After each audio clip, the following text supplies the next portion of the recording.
today's episode, Stacia Coverdell, president of the Montana Dinosaur Center, interviews Dave Trexler, our founder. Dave talks about how he and his family got involved in paleontology and how his mother discovered the first baby dinosaur.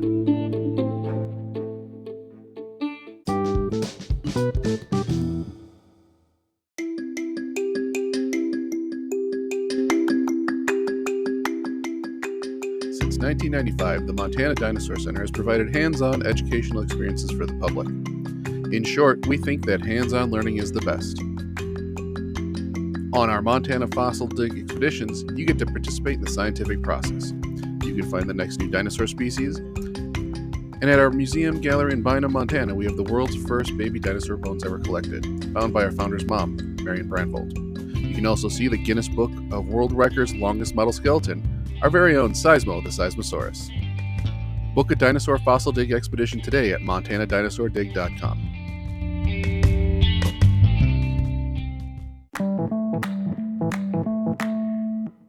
So, your mom got started with paleontology in 1917, huh? Yeah, I was thinking about how all of this got started, and my family actually homesteaded in this part of the country in 1913. Same year that Eugene Stedinger found the first dinosaur bone in this particular part of the country. And in 1917, my mother was 5 years old, she found her first dinosaur bone.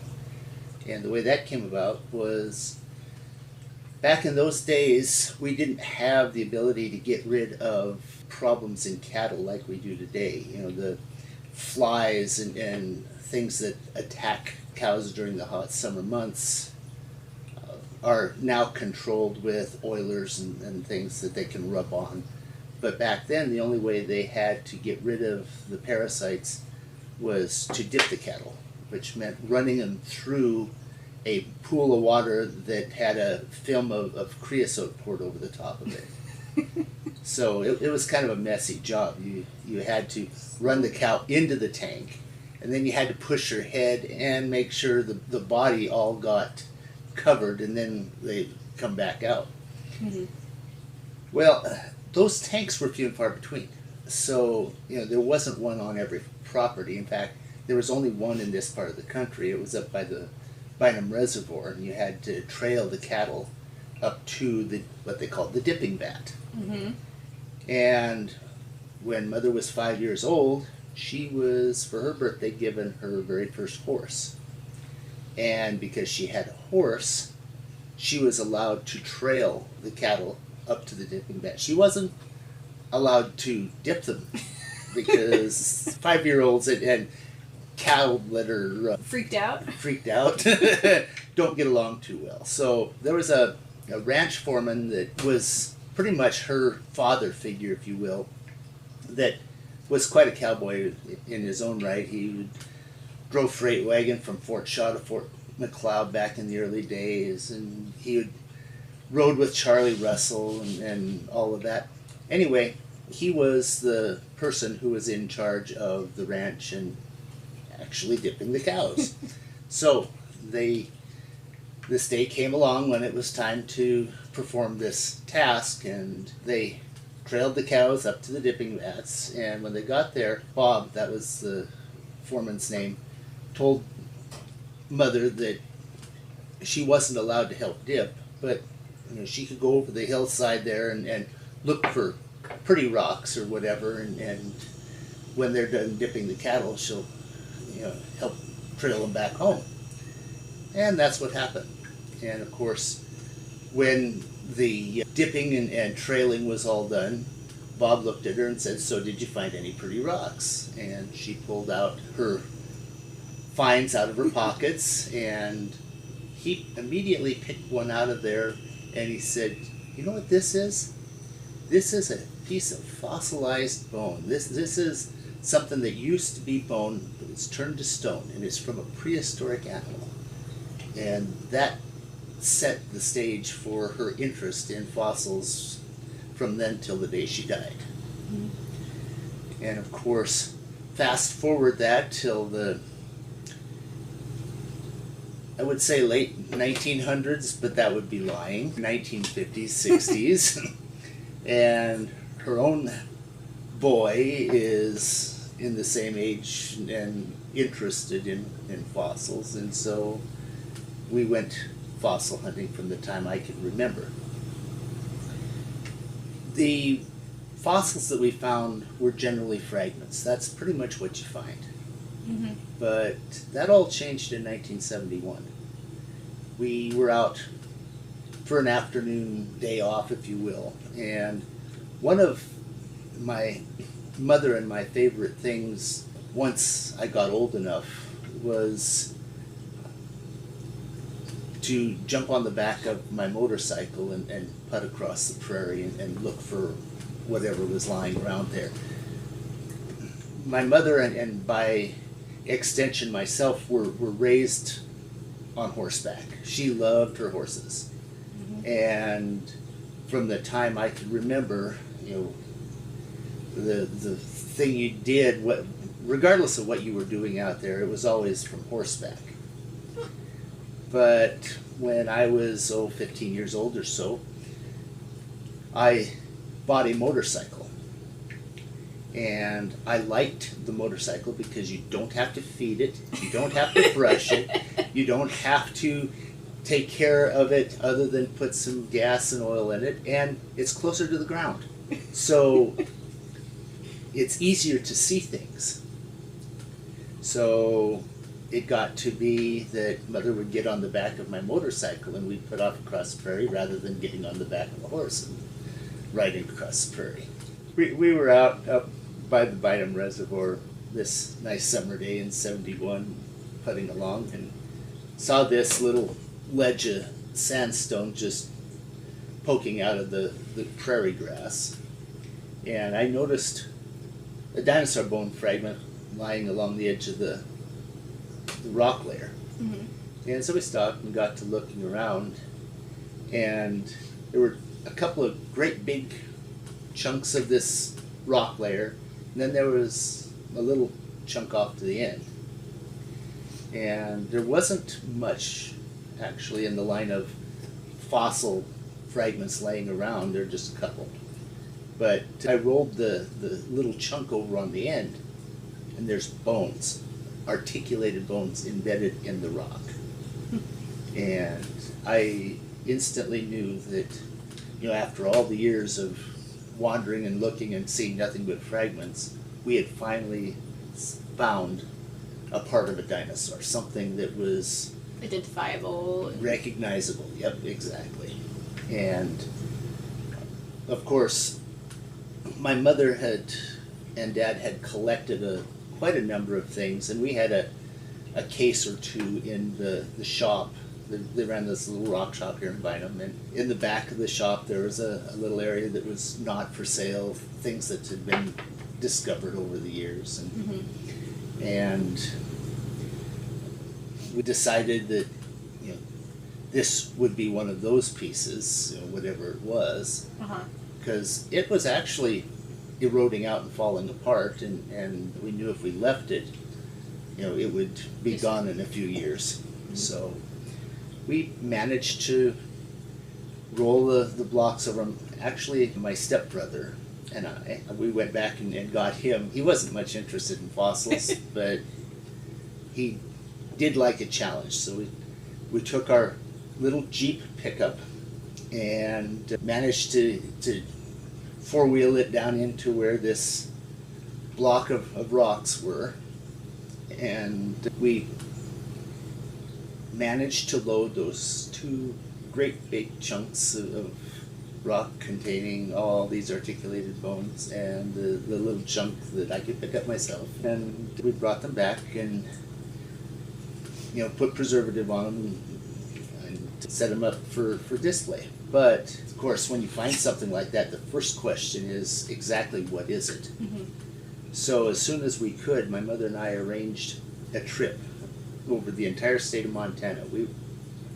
We went to Glendive, and we went to Malta, and we went to Glasgow, and we went to Jordan, and everywhere we had heard that had dinosaurs in museums, and Was Museum of the Rockies doing dinosaurs at that point? it was not.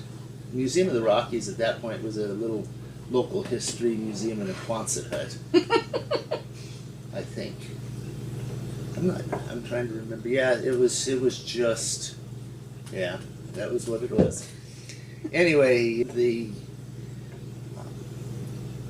trip around was a real eye-opener for us. We saw a skull of a Triceratops in Jordan, but the only dinosaur on display was in the little town of Ekalaka, clear at the other end of the state, at the end of, at that time, a gravel road.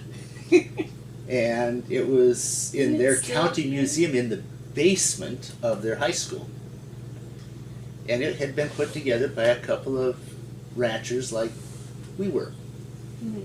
And what that made us understand was all of the books and papers that I had read about dinosaurs and the wonderful discoveries here in Montana were all about people who had come and discovered but left nothing behind. Just out of curiosity, what was the dinosaur in Ekalaka? It was an animal that was at that time called Anatosaurus. Okay. And that name has since gone away. It was called Anatotitan for a while, and now they refer to it just as Edmontosaurus annectens. Okay. But it was a type specimen for, it's an unusual type of duck-billed dinosaur.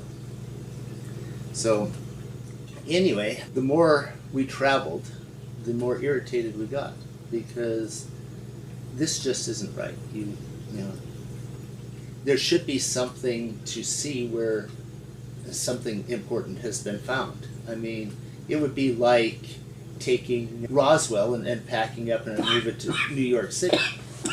We're taking all the mummies out of Egypt. We're taking all the mummies out of Egypt. All the mummies. You know, don't leave even one back. So we decided that if there's a little museum in Ekalaka, Montana that can put together a dinosaur and have one on display, there's a little museum in Bynum that could put together a dinosaur and have one on display. So that really started making, we turned away at that point from having just a couple of cases and things that had not for sale tags on them, to actually separating off a section of the shop and labeling it, this is a museum. Nothing here is for sale. This is our own local history discoveries and natural history discoveries. You know. So we actually got serious about looking for stuff to display at that point. And you like the story about motorcycles.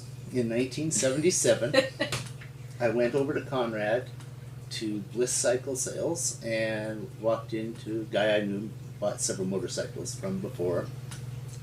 Told him that we had just gotten permission to look on some neighbor's land that was several miles away, and my little motorcycle just would not carry Mother and I that far effectively, and I needed something larger because, you know, we like to go hunting for dinosaurs, and you know, that was the ultimate thing, was motorcycle to put along and look for. And he sold me this really nice Kawasaki 350 motorcycle, and Mother and I got on it and putted around, and we actually found what we were looking for. At least we thought we did. We found a hillside with dinosaur bones sticking out of the hill, and what was sticking out was a piece of a couple of the leg bones, a tibia and a fibula, and what I thought was part of a femur and some rib bones. We thought we had our dinosaur to stand up. And so we started digging on it. At this point, did you have any idea what geologic formation you were digging in, or any idea of the context, the age, or anything? I did.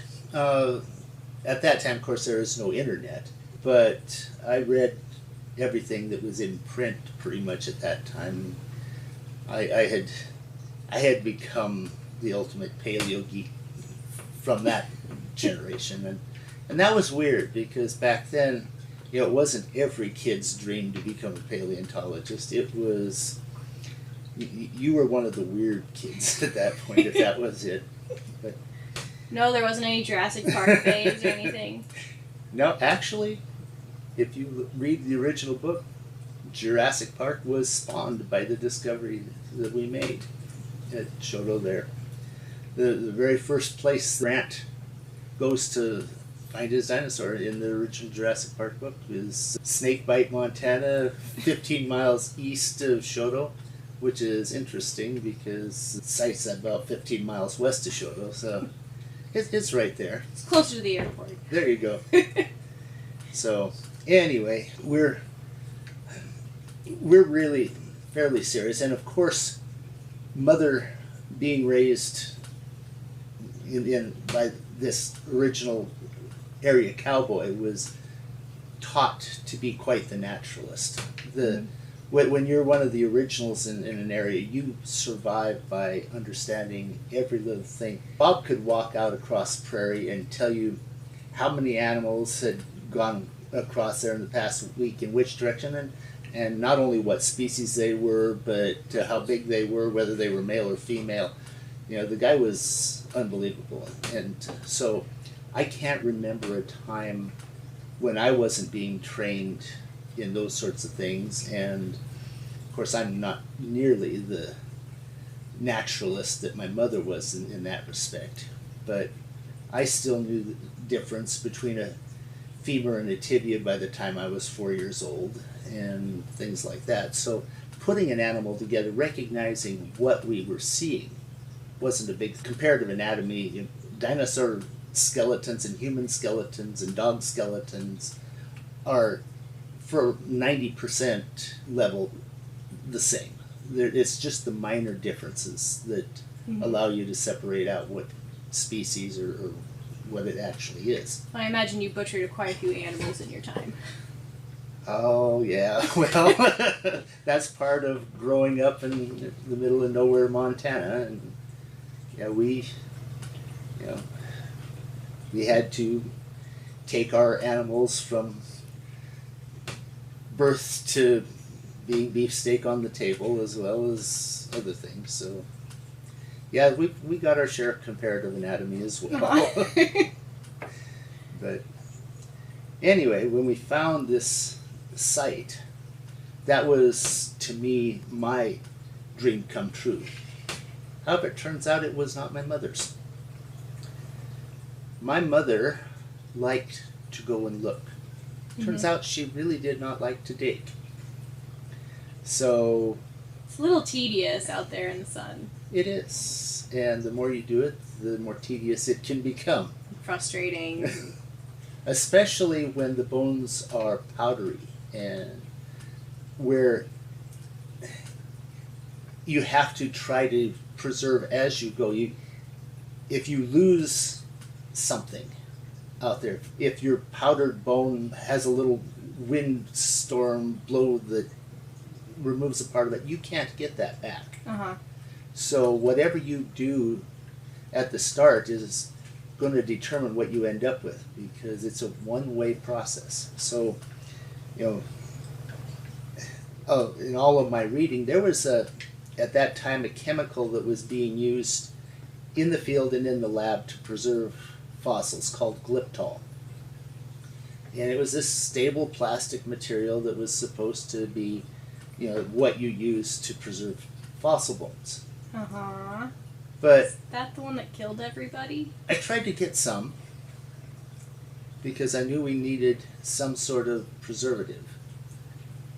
And I found out that they had just recalled all of it because it turns out that a lot of the professional fossil preparators were dying because the stuff turned out to be this horrible carcinogen and liver destroyer that actually killed quite a number of people. So we didn't have, as paleontologists, anything to replace it at that time. So we had to revert back to what we had before glyptol came along. And That was shellac. And here's this substance that's horrible, messy to work with, and it doesn't penetrate well, but at least it keeps the oxygen away, and it glues things together enough that the little breeze isn't going to blow your bone away. But the problem with shellac is it has to be recoated every year or two because it deteriorates rapidly. It's not a stable compound. But it's better than nothing, and it's what we had back then. That was all we had to work with. So, our job at that point became trying to get this dinosaur dug, assembled, and stood up in our little museum. And by that time I had actually met someone and gotten married, and my wife Lori and I and my mother would then go out and spend our evenings or weekend days or whatever doing the digging and recovering. And because it was so slow and tedious because of the limited chemicals and things, we have it so much nicer now. But anyway, it got to be a fair habit that we'd go out and dig for a couple hours, and then Mother would go and wander and leave us to finish whatever digging we were doing and put the site to bed and pack up the tools, and she'd meet us back at the vehicle. And this one evening, we are headed back to the vehicle, and here's Mother sitting on this little mound of dirt no higher than this table. And she's got this big smile on her face, and she says, "Look what I found." And she held up this little bitty dinosaur vertebra. Obviously, baby something or other. And you can tell babies from adults because baby bones are not well formed. You don't have the hard outside surface that grows. They're kind of all the porous inside. Yeah. All animals when they're first born are born with the spongy bone, and that's basically what bone is until you have a year or two of growth and develop the compact bone that coats the outside. So anyway, we were looking at that, and I was just really excited because not only was there a little vertebrae there, I picked up a little section of a jawbone, and I, again from knowing what I was reading and what have you, knew that we had a little piece of a jaw from a duck-bill dinosaur. Because of the tooth rows in there? It's the only animal that's built. The duck-bill dinosaurs were the most wonderful critters. They had the ultimate grinding apparatus in their jaws. The average animal, what we're accustomed to, the mammals, we have a couple sets of teeth, and when they fall out, we're all done. These dinosaurs had little rows of holes along the bottom of their jaw that new tooth buds could implant their entire lives. And these animals had up to 1,200 teeth in their mouth at any given time. And they would just keep growing teeth, and as they wore out old teeth, new ones would come in and replace them. But that creates this really interesting, what we call a dental battery, that is unique in the animal kingdom. So when you see one of them, you pretty well know you've got a duck-billed dinosaur. Now, don't ceratopsians have that too? Ceratopsians have the same type of grinding apparatus, but the teeth shape and the teeth are double-rooted instead of single-rooted, and Okay. they look a lot different. Okay, so baby duckbill jaw. Baby duckbill jaw. And that was exciting because now not only we got an adult duckbill that we're going to be able to stand up, we've got maybe a baby duckbill that we can stand up next to it and show, because here's an animal that's this long. And here's an adult that's going to be in the 20, 25 foot long range. So, we've got the entire growth range apparently, and so in the next couple weeks, well, other than a few rainstorms that kept us from getting out there, we spent every chance we could out there. Mm-hmm. Now, And were you working on the adults still, or did you focus on the babies more? we actually were working on both. I didn't find any place where the babies were coming out of the ground. Uh-huh. And one of the things that we discovered the hard way on that first site was, if you go to digging, before you pick up all of the pieces, the stuff you dig covers up those pieces and it makes it really hard to find them again. So it became, even at that time, my habit of surface collecting everything first and then dig. And of course you don't dig unless you see where something's sticking out and it tells you to dig here. Uh-huh. So at that time we were digging on the adults and we were surface collecting the baby bits. We were, each time we would go out there, we would find another 10 or 15 baby bones. Mm-hmm.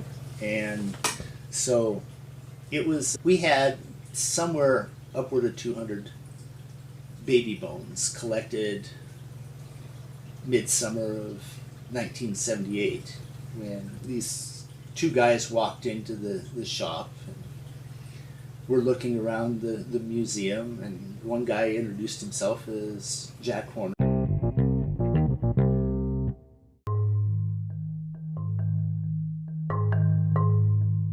Thanks for listening to this episode of the Montana Dinosaur Podcast. To learn more about the Montana Dinosaur Center, please visit our website, tmdinosaurcenter.org, or find us on most social media with the username TM Dinosaur Center. If you liked this episode, please consider making a donation to the Montana Dinosaur Center, or leave a review on your favorite podcasting app. The Montana Dinosaur Center is a 501c3 nonprofit based in Bynum, Montana.